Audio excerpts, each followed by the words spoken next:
Hello guys and welcome back to another video. So on today's video we're going to do our usual update notice videos. So we're going to take a look in the most recent update, the changes that were implemented into the game and how these changes affect the overall performance and meta of the game.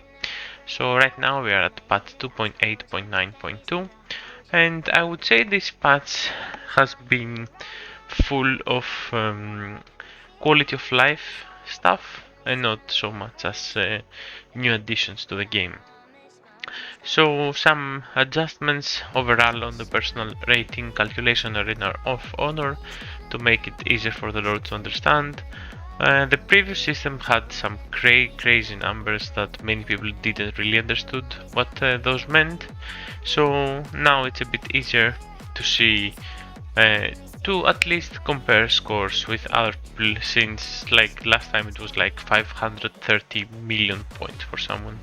Now it's something easier to swallow with smaller numbers, so you can more easily identify the importance of the score. They adjusted the new season of All Out War. Thank God nobody wanted All Out War during Christmas, so it moved forward to January 5th for the new year, which is going to be very good, so we can get some time off and stay with our families during those holidays.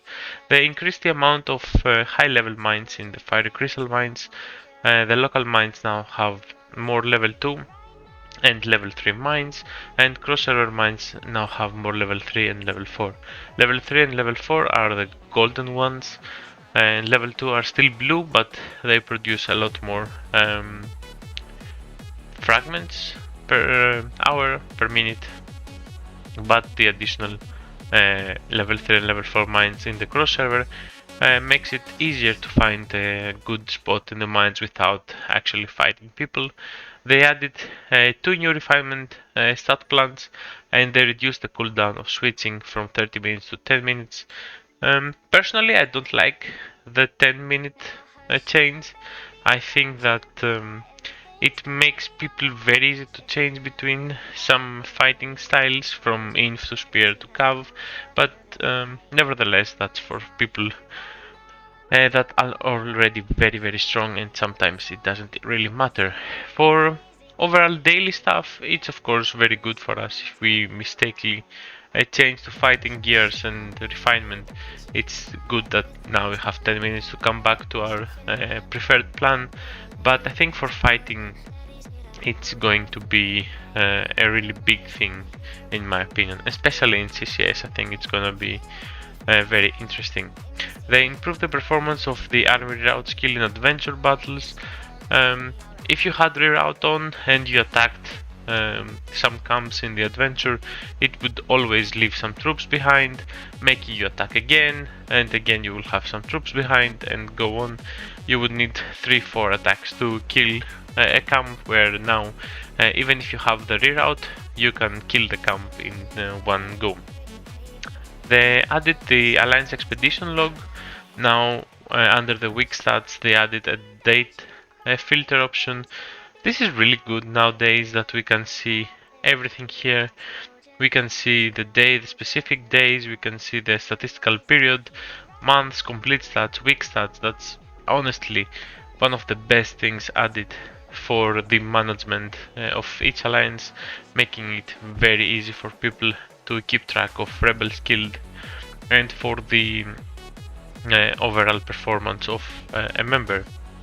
They added a rally setting button on the rally attack screen, and now you can set your restrictions directly from the rally from that screen and save that troop restriction setting in the pre-edit army. And they improved the use of rally settings. Now you can close a whole line at once. What that means in reality is this here. In assembly settings you can now choose what troop type you want before even starting the rally, and you can open and close the whole troop type just by clicking on the icon on the left.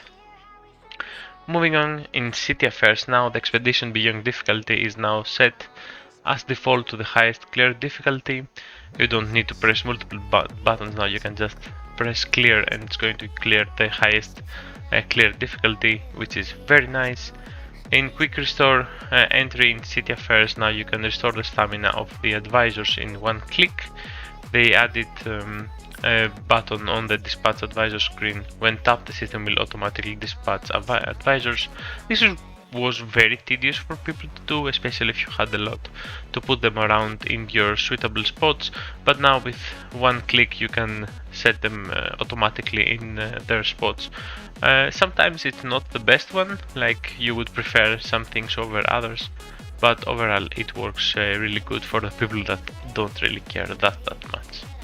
And last but not least, the couple 5 more changes were mostly improvements in the display of the game, with improved the display of Order of the Soldiers to be resurrected in Revival Altar, the display of certain interfaces in the Battle of the Narrow Sea. That means probably we're getting Narrow Sea soon, which is an event I really like.